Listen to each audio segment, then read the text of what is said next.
Haleluya. Amen. Na mpagaze ngango nshimira Imana kubitangaza yankoreye. Gira benshi mwarabibonye nari wa muntu ntabona ariko Imana yabikoze narakize. Uri kuraca ku mayanya.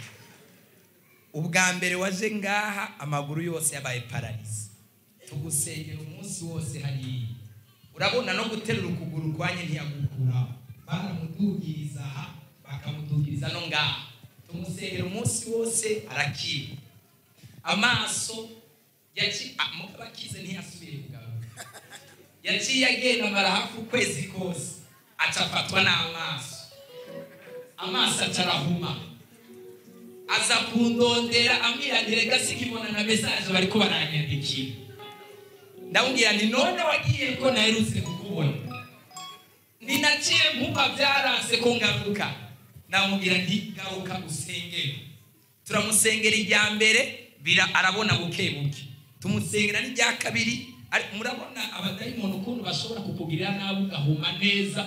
Uri umuntu muzima warubona ugahuma ugahinduka impumyi. Zananiranye ko bamuhindura ikimuga baca bashaka kumugira impumyi burundu. Nta mugambi n'umwe wa Satani uzoshirwa mu ngiro kuva warageze muri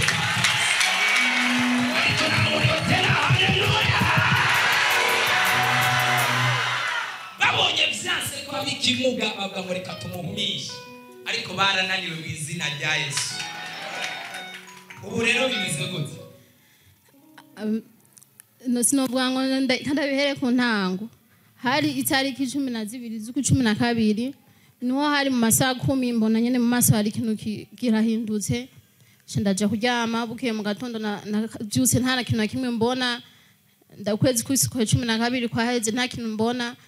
Niho naba mfite umugenzi ayabahiye hanyene mu yenzi asharanzana ngaha yanzanye ngaha ku bonane mu ijoro.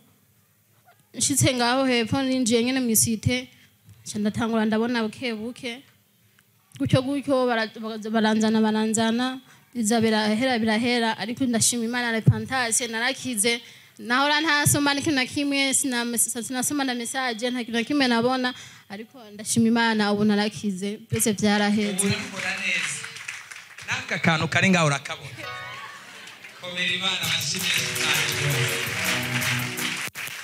Subira mu kibanza twongera Imana amashi humure ikugurura amaso mu izina rya